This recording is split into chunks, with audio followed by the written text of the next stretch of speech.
Hello, students. How are you all? I hope you fine. Today, we are going to discuss one of the very important chapter in your corporate accounting in your SYBCom syllabus. That is a redemption of preference shares. Student, this chapter is a very important one because it always carry a good mark in examination.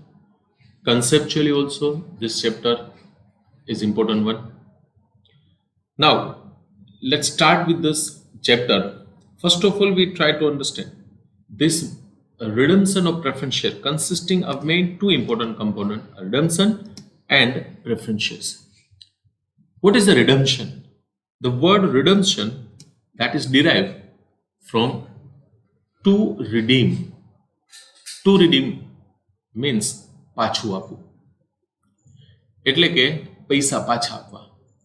તો redemption of preference share means to redeem means to give the money back, પૈસા પાછા આપવા, preference shares ના પૈસા પાછા આપવા. તો જ્યારે કોઈ પણ company, whenever any company wants to repay to their preference shareholders or wants to repay their preference share capital, technically it is called redemption of preference share. એટલે કે preference share ના પૈસા preference shareholders ને પાછા આપવા. Now, what we learn in this chapter?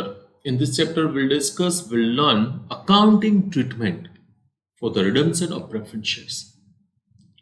Means, when company repay the preference share capital to the preference shareholder, what is the accounting treatment that is given by the company? Company પોતાની બુક્સમાં share capital, preference share કેપિટલના પૈસા પાછા આપે ત્યારે એની accounting treatment, journal entry શું થાય અને એની impact કંપનીની નવી બનનાર બેલેન્સ શીટ ઉપર શું થશે, આ આપણે ડિસ્કસ કરવાનું છે. So in this chapter will learn accounting treatment in the form of journal entries for the redemption of preference shares, અને રિડમ્પશન થઈ ગયા પછી કંપનીની નવી બેલેન્સ શીટ કેવી રીતે બનાવી, એની ઇમ્પેક્ટ કન્સિડર કર્યા પછી નવી બેલેન્સ શીટ કેવી રીતે બનાવી, આ બે ઇમ્પોર્ટન્ટ વસ્તુ આપણે આ ચેપ્ટરમાં ડિસ્કસ કરવાની છે. Now, so far as accounting treatment is concerned, whenever you are concerned with the accounting treatment, basically we are concerned with the entry, any entry શું થશે. So first we'll discuss the accounting treatment for the redemption. Now,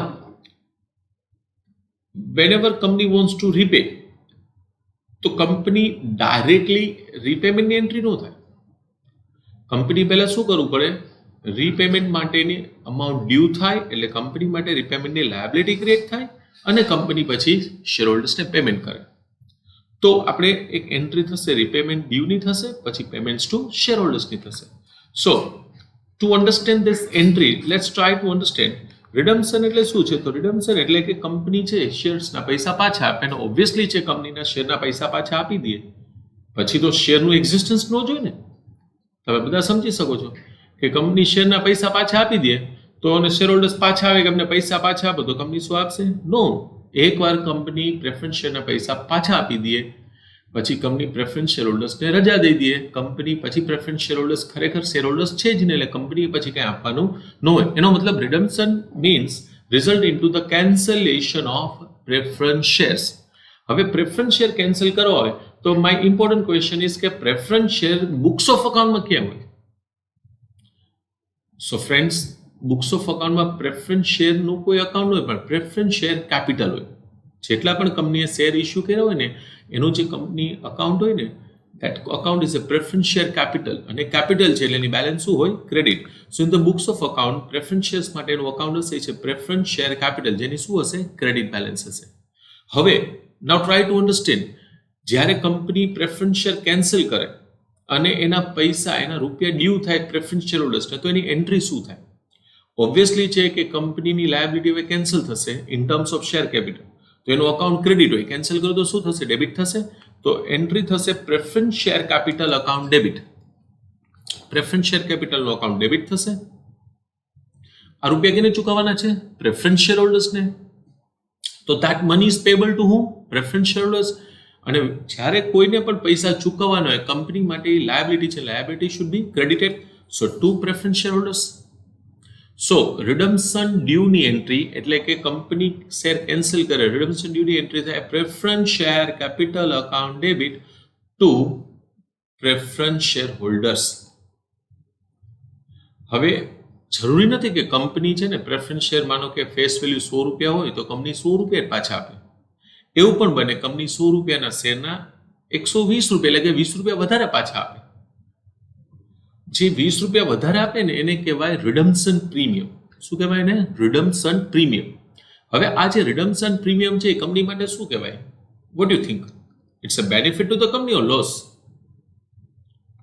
obviously loss, because તમે જેટલા લીધા છે એના કરતાં વધારે રૂપિયા પાછા આપતા હો તો એ તો લોસ છે. અને loss as per the nominal account rule all the losses expenses to be debited. તો લોસ શું થવું જોઈએ? ડેબિટ થવું જોઈએ. સો ડેબિટ થશે if paid more than face value. તો લોસને આપણે કહીશું પ્રીમિયમ ઓન રિડમ્પશન. શું કહેવાય એને? પ્રીમિયમ ઓન રિડમ્પશન ડેબિટ થશે. પણ કોઈ કેસમાં એવું પણ બને કે કંપની પ્રેફરન્સ શેરની ફેસ વેલ્યુ કરતાં ઓછું પેમેન્ટ કરે. This is called discount on redemption. It is called discount on redemption. ઓછા પે કરે છે તો ઓબ્વિયસલી કંપનીને બેનિફિટ છે, બીકોઝ 100 રૂપિયા લીધા અને 90 રૂપિયા પાછા આપતા હોય તો બટ ઓબ્વિયસ છે કે 10 rupees is a benefit to the company. અને benefit, gain, profit always being credit. તો એ ગેઇન શું કરવું પડે? Credit. So if paid less than the face value, then it's discount on redemption. So in different cases there is a different possibility. In some cases company pay more, some cases company pay less. If company pay more, then it's a loss, will be debited under the name redemption premium. And company pay less, it's benefit credited to discount on redemption. Now what is normally prevailing in the market? શું હોઈ શકે normally? લોસની possibility વધારે છે કે profit? તો real લાઈફમાં majority કેસમાં કંપની પ્રીમિયમ પે કરતા હોય. એટલે હંમેશા આપણે નોર્મલ કેસીસમાં આપણી પાસે હંમેશા ક્વેશ્ચનમાં રિડમ્પશન પ્રીમિયમ હશે. So first entry would be for the redemption due. તો ત્યારે પણ આપણે રિડમ્પશનની ટ્રીટમેન્ટ કરતા હોય તો હંમેશા સૌથી પહેલી એન્ટ્રી થશે એ થશે રિડમ્પશન ડ્યુ માટેની. હવે આ જે લોસ છે, if this you see this loss premium on redemption, હવે તમે કોઈ પણ જગ્યાએ લોસ હોય ને તો લોસને ક્યાંક ને ક્યાંક તો ચાર્જ કરવો જ પડે. નોર્મલ એક્સપેન્સીસ, નોર્મલ લોસ હોય તો આપણે પીએનએલ માં ચાર્જ કરતા હોય, પણ આ નોર્મલ લોસ નથી, આ રેગ્યુલર નથી, એક્સેપ્શનલ આઇટમ છે, કેપિટલ નેચર લોસ છે. તો આને આપણે ચાર્જ કરવું પડે કોઈ પણ કેપિટલ નેચર રિઝર્વ્સની સામે. તો ટુ ધ એક્સટેન્ટ પોસિબલ હંમેશા લોસને કેની સામે ચાર્જ કરવાનું? સૌથી પહેલા શક્ય હોય ત્યાં સુધી સિક્યુરિટીઝ પ્રીમિયમ. અને જો એ સફિશિયન્ટ ન હોય તો જનરલ રિઝર્વ એન્ડ પીએનએલ. તો આપણે નેક્સ્ટ એન્ટ્રી થશે cancellation of premium on redemption. હવે આ લોસની બેલેન્સ ડેબિટ હતી, કેન્સલ કરશો તો શું થશે? ક્રેડિટ થશે. અને જેની સામે સેટ ઓફ કરશું રિઝર્વ્સની સામે, રિઝર્વની બેલેન્સ શું હોય? રિઝર્વની બેલેન્સ હંમેશા હોય ક્રેડિટ. આપણે એનો યુઝ કરો તો શું થશે? ડેબિટ. તો આપણે જે રિઝર્વનો યુઝ કરીને એ રિઝર્વને ડેબિટ કરવાની. સૌથી પહેલા આપણે કઈ રિઝર્વનો યુઝ કરશું? તો આપણે સૌથી પહેલા રિઝર્વનો યુઝ કરશું સિક્યુરિટીઝ પ્રીમિયમ. તો સિક્યુરિટીઝ પ્રીમિયમ અકાઉન્ટ ડેબિટ. અચ્છા, એ સફિશિયન્ટ નથી તો જનરલ રિઝર્વનો યુઝ કરી શકો, પીએનએલ ટુ પ્રીમિયમ ઓન રિડમ્પશન. અને હવે આપણે પેમેન્ટ કરવું પડશે પ્રેફરન્સ શેરહોલ્ડર્સને. પેમેન્ટ પ્રેફરન્સ શેરહોલ્ડર્સ પૈસા લઈ જશે, રિસીવર ધ ડેબિટ. એન્ટ્રી શું થશે? Preference shareholders account debit. અને વોટ ગોઝ આઉટ? ક્રેડિટ. પૈસા જશે to cash or bank. So these are the primary entry for redemption of preference shares. સૌથી પહેલા redemption due, second loss હોય તો loss ને set off કરવું પડશે, અને third payments to preference shareholders. These are the primary basic entry for redemption of preference shares. I hope you all clear. You are getting this. Now so far as this treatment are concerned, it's very simple, very logical, very easy to understand. But why this chapter become complicated? It's not because of these entries. Because the condition, companies X has put condition on a companies. કોઈ પણ company જ્યારે preference share પરત કરવા હોય ને ત્યારે એના માટેની કંપનીઝ એક્ટમાં કન્ડિશન છે, કન્ડિશન ફૂલફિલ કરવી પડે. અને આ કન્ડિશન છે ને એના કારણે આ ટોપિક છે ને ઇટ બીકમ કોમ્પ્લિકેટેડ. શું કન્ડિશન છે? તો ધીસ ઇઝ મોસ્ટ ઇમ્પોર્ટન્ટ. આ ચેપ્ટરનો હાર્ડ કહી શકાય. આ બે કન્ડિશન છે ને, આ કન્ડિશન સમજાઈ ગયું, ચેપ્ટર ઇઝ ઓવર. બીજું કાંઈ છે જ નહીં. આ બે કન્ડિશન ઇમ્પોર્ટન્ટ છે. પહેલું તો બહુ સિમ્પલ છે, એમાં કાંઈ પ્રોબ્લેમ નથી. બટ સેકન્ડ કન્ડિશન ઉપર આખું આ ચેપ્ટર છે. ફર્સ્ટ કન્ડિશન છે કોઈ પણ કંપનીએ પ્રેફરન્સ શેર્સ રીડીમ કરવા હોય then that shares must be fully paid. Fully paid ન હોય તો પ્રેફરન્સ શેર રીડીમ થાય નહીં. માનો કે કંપનીનો 100 રૂપિયાનું શેર છે, 80 રૂપીસ પેડ અપ છે, કંપનીને રીડીમ કરવા છે, no, it has to be fully paid. અચ્છા નથી તો છેલ્લો કોલ મગાવવાનો, ફુલી પેડ કરવાનો, પછી રીડીમ કરવાનો. અચ્છા શેર હોલ્ડર નથી આપતા, ફોરફિટ થાય. Redemption તો જ કરી શકાય if the shares are fully paid. So this is the first and foremost condition. Whenever any company wants to redeem the preference share, it has to be fully paid. નથી નહીં થઈ શકે.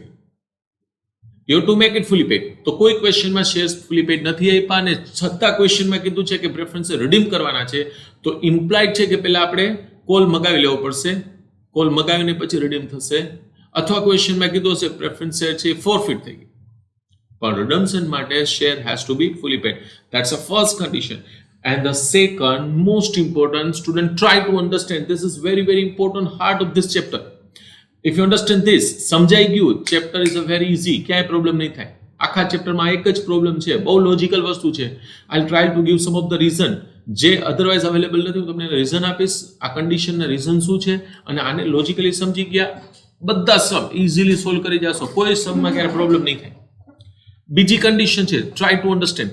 સે ફોર એક્ઝામ્પલ સમજો, એક company છે જેના preference share 5 lakh રૂપિયાના પ્રેફરન્સ શેર ઓલરેડી કંપનીએ ઇસ્યુ કર્યા છે.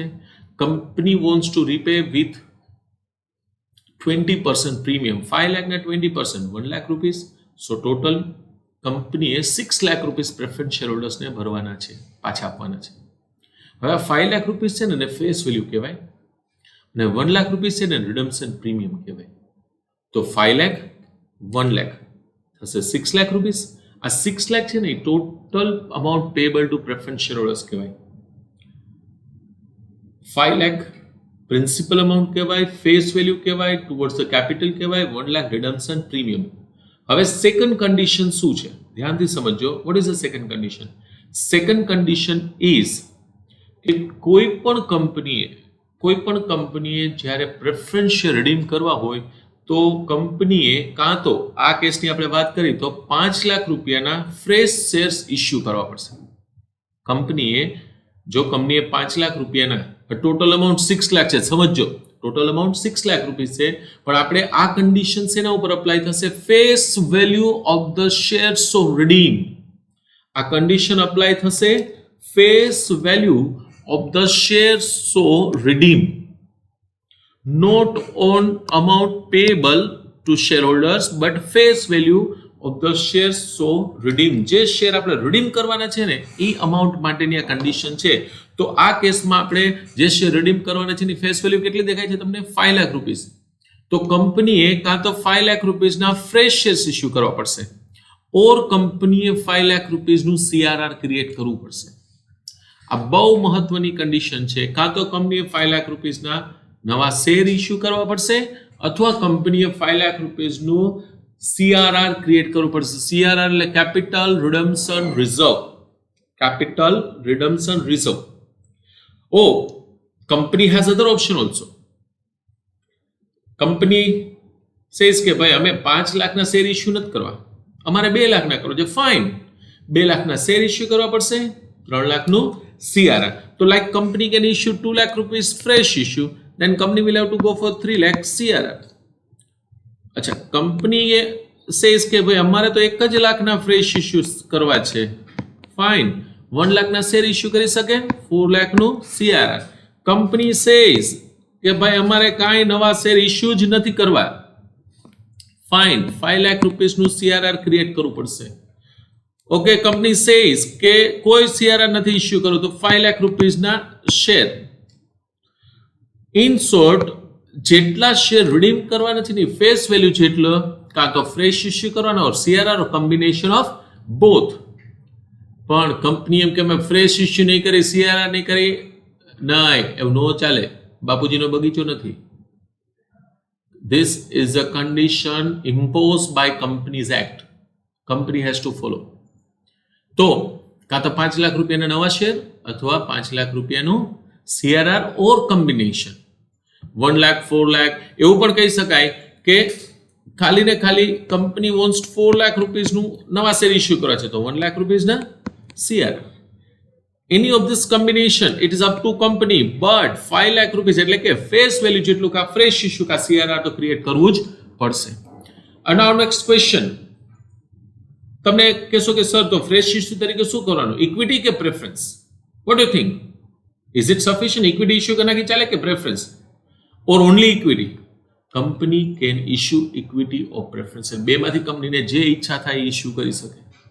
કંપની નવા ઇક્વિટી શેર ઇસ્યુ કરી શકે, નવા પ્રેફરન્સ શેર પણ ઇસ્યુ કરી શકે. તો કંપની પાસે ઓપ્શન છે નવા શેર ઇસ્યુ કરવા અથવા કંપની પાસે ઓપ્શન છે CRR ક્રિએટ કરવું. બરાબર, આ બેમાંથી કાંઈ પણ કરી શકે. શેર ઇસ્યુ કરવા માટે કંપની ઇક્વિટી શેર પણ ઇસ્યુ કરી શકે, પ્રેફરન્સ શેર ઇસ્યુ કરી શકે. અચ્છા, CRR શેમાંથી ઇસ્યુ થાય? CRR can be created from free reserve and distributable profit. CRR can be created from free reserve or distributable profit. But CRR can not be created capital redemption reserve. આ એક પ્રકારનું reserve અનામત છે. શેમાંથી create થઈ શકે? Free reserve or distributable profit. શેમાંથી નહીં થઈ શકે? કેપિટલ નેચર રિઝર્વ ઓર સ્ટેટ્યુટરી રિઝર્વ. તમે કહેશો સર આ હું ફ્રી રિઝર્વ શું, કેપિટલ નેચર રિઝર્વ શું? Fine, I give you the example કે ફ્રી રિઝર્વ ડિસ્ટ્રીબ્યુટેબલ પ્રોફિટમાં કઈ કઈ વસ્તુ આવે, કેપિટલ રિઝર્વ અથવા સ્ટેટ્યુટરી રિઝર્વમાં કઈ કઈ વસ્તુ આવે, સો દેટ તમને આ લિસ્ટ યાદ રહે અને બેલેન્સ શીટમાં લિસ્ટ દેખે તમને ખબર પડે આમાંથી કઈ વસ્તુમાંથી CRR ક્રિએટ થાય કે ન થાય. આ બહુ ક્લિયર ડિમાર્કેશન તમારા માઇન્ડમાં હોવું જોઈએ કે કેમાંથી CRR ક્રિએટ થઈ શકશે, કેમાંથી CRR ક્રિએટ નહીં થઈ શકે. આ જો ક્લિયર નહીં હોય તો તમે એક્ઝામમાં શ્યોરલી ભૂલ કરશો. તો એવી કઈ કઈ આઇટમ છે કે જેમાંથી CRR ક્રિએટ થઈ શકાય, જેને ઓવરઓલ આપણે કહી શકીએ free reserves or distributable profit. Will discuss example. આપણે એક્ઝામ્પલ ડિસ્કસ કરી છે ફ્રી રિઝર્વ ડિસ્ટ્રીબ્યુટેબલ પ્રોફિટના. લાઈક પેલું એક્ઝામ્પલ છે P&L ની credit balance, that's a part of the distributable profit. પછી general reserve, revenue reserve, dividend equalization reserve.